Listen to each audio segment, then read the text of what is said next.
Chers téléspectateurs, nous voyageons souvent en train et nous avons observé que lorsque l'heure de la prière arrive pendant le voyage, les passagers s'inquiètent de la manière dont ils peuvent l'accomplir. L'islam permet d'abréger la prière pendant le voyage, mais il n'autorise jamais à la sauter. Un homme pieux d'Allah voyageait en train alors qu'il avait l'intention de prier. C'était l'heure de la prière. Il l'accomplit. Allah, le Seigneur de l'univers, lui facilita tellement la tâche que le train ne put s'éloigner d'un pouce du quai lorsqu'il s'arrêta. Les gens s'inquiétèrent. Je vais expliquer comment ce problème a été résolu dans la vidéo d'aujourd'hui. Regardez-la jusqu'à la fin. Si vous ne l'avez pas encore fait, abonnez-vous à la chaîne et appuyez sur l'icône de la cloche pour recevoir toutes nos prochaines vidéos à temps. N'oubliez pas d'aimer et de partager cette vidéo. Si vous adorez Allah, le Seigneur des mondes, que vous accomplissez les prières régulièrement et que vous faites la prière avec humilité et dévotion, alors Allah vous accordera l'aisance dans ce monde et dans l'autre. Allah,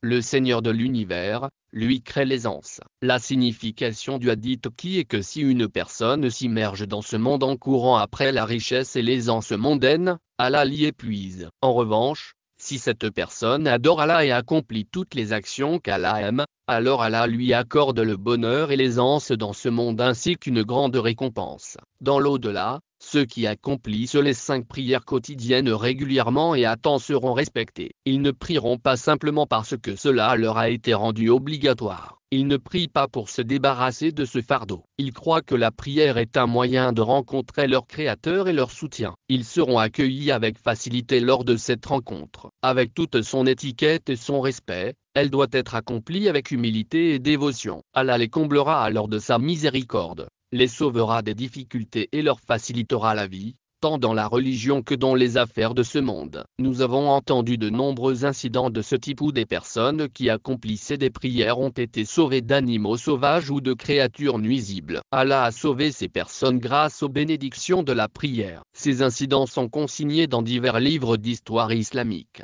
que nous avons entendus et qui nous ont été transmis de génération en génération. Aujourd'hui, nous allons vous présenter un incident concernant un ancien pieux qui voyageait en train avec l'intention de répandre le message de l'islam. Il se rendait dans différentes villes et régions pour diffuser le message d'Allah, enseigner aux gens l'adoration du Seigneur et leur dire que le Seigneur, le Créateur de tous les mondes, les nourrit et leur apporte la subsistance. Il fit un pas vers le Seigneur, et le Seigneur fit 100 pas vers lui. Il a marché vers le Seigneur, et le Seigneur a couru vers lui. Cette personne ce pieux aîné voyageait avec cette intention en train. Chers téléspectateurs, au cours de ce voyage, lorsque le train s'est arrêté à un quai, dans une gare, c'était l'heure de la prière du Maghrib. Ce pieux aîné consulta ses compagnons et décida d'accomplir la prière sur le quai plutôt que dans le train. Il leur demanda de prier sur le quai et de reprendre ensuite leur voyage. Respectables téléspectateurs, ce pieux vieillard et tous ses compagnons descendirent du train, firent leurs ablutions et commencèrent la prière du Maghrib sur le quai. Dès que la prière a commencé, le train a commencé à sonner sa corne, signalant qu'il était sur le point de reprendre son voyage. Les téléspectateurs, le moteur du train ne démarrant pas, le chef de train et les autres membres du personnel ont immédiatement appelé un mécanicien pour vérifier le problème technique. Il convient de noter qu'après avoir fait retentir son klaxon, le train reprend progressivement sa route. Si un passager reste sur le quai, le train ne l'attend jamais. Tous les passagers ont déjà été avertis et ont reçu la consigne suivante: dès que vous entendez le klaxon, montez immédiatement dans votre wagon respectif. Montez dans le train maintenant. Chers téléspectateurs, le klaxon avait cessé de retentir pendant que ce pieux vieillard et ses compagnons accomplissaient la prière. Le mécanicien est venu et a déclaré qu'il n'y avait pas de défaut technique dans le moteur. Le moteur du train devrait démarrer parfaitement et fonctionner. Le mécanicien fut congédié,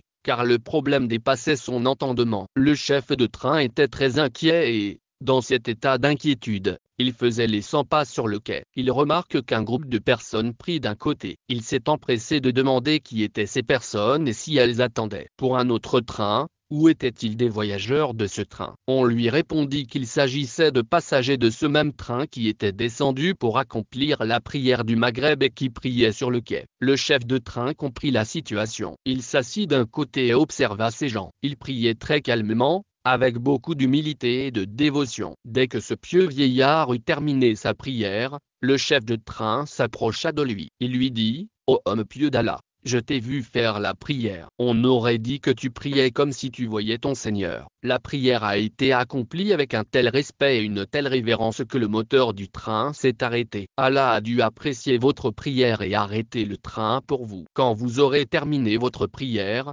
montez dans le train pour que nous puissions reprendre notre voyage. » Le pieux vieillard avait terminé sa prière, il monta donc immédiatement dans son wagon et prit place dans le train. Le train reprit sa route dès que le moteur démarra. Comme nous l'avons déjà mentionné, lorsque vous ne faites qu'un avec Allah, le Seigneur pur devient le vôtre. Nous espérons que vous avez apprécié la vidéo d'aujourd'hui et son message. N'hésitez pas à nous faire part de vos réactions dans les commentaires. N'oubliez pas d'aimer et de partager la vidéo. Avant de partir, abonnez-vous à la chaîne. Abonnez-vous à la chaîne et appuyez sur l'icône de la cloche pour continuer à recevoir toutes nos nouvelles vidéos à temps. Je vous demande de réussir en tout. Je relèverai les défis avec patience et sagesse. Je bénirai mes efforts, me guiderai sur le bon chemin et me protégerai de l'échec et de la déception. Je réaliserai de grandes choses dans ce monde et dans l'au-delà. Je deviendrai l'un de ceux qui accomplissent de grandes choses. Ta miséricorde. Amen. Ô Allah, donne-moi la force de surmonter les difficultés et la patience d'attendre ton heure. Accorde-moi un succès qui dépasse mon imagination et rends-moi reconnaissant pour chaque bénédiction que tu m'accordes. Amen. Ô Allah, aide-moi à réussir mes examens. Accorde-moi la concentration, la compréhension et la capacité de me souvenir de ce que j'apprends. Fais fructifier mes efforts et guide-moi vers l'excellence. Amen. Ô Allah, protège-moi du mal et de l'envie. Entoure-moi de tes anges et guide-moi vers le succès dans tout ce que je fais. Bénis-moi de réussir, d'être en bonne santé et d'avoir l'esprit tranquille. Enfin, ô Allah, pardonne-moi mes défauts, mes péchés et mes erreurs. Accepte mes prières, mon jeûne et mes bonnes actions. Guidez ma famille et mes proches vers le droit chemin. Permettez-nous de trouver la paix et le réconfort dans notre foi. Aidez-nous à nous soutenir mutuellement dans les moments difficiles. Accorde-moi le succès de ce monde et le succès de l'au-delà. Faites que mon cœur soit satisfait, que mon esprit soit concentré et que je sois résistant. Permets-moi de trouver la joie de te servir. Je sais que le véritable succès n'est pas dans la richesse ou la célébrité, mais dans ton acceptation et ta miséricorde. Amen. L'incident nous montre l'immense pouvoir d'une prière offerte avec sincérité et humilité. Lorsque l'homme pieux a prié avec une foi et une dévotion profonde, Allah a répondu en interrompant tout le commerce jusqu'à ce que la prière soit achevée. Cela nous enseigne que lorsque nous consacrons pleinement nos cœurs à Allah dans l'adoration, il peut créer pour nous une facilité et des miracles inimaginables. L'homme pieux a choisi de prier sur le quai plutôt que de se précipiter dans le train. Il s'est fié au moment choisi par Allah et a estimé que l'accomplissement de son devoir de prier était plus important que l'urgence du voyage. Cela nous apprend à donner la priorité à nos obligations religieuses et à croire que le temps d'Allah est toujours le meilleur. Allah a protégé et honoré la prière de l'homme en arrêtant le train. Cela nous montre que lorsqu'une personne se consacre réellement à l'adoration d'Allah, Allah s'occupe de ses affaires terrestres. Le message est clair, lorsque vous faites un pas vers Allah, il fait plusieurs pas vers vous, vous apportant des solutions même lorsqu'elles semblent impossibles.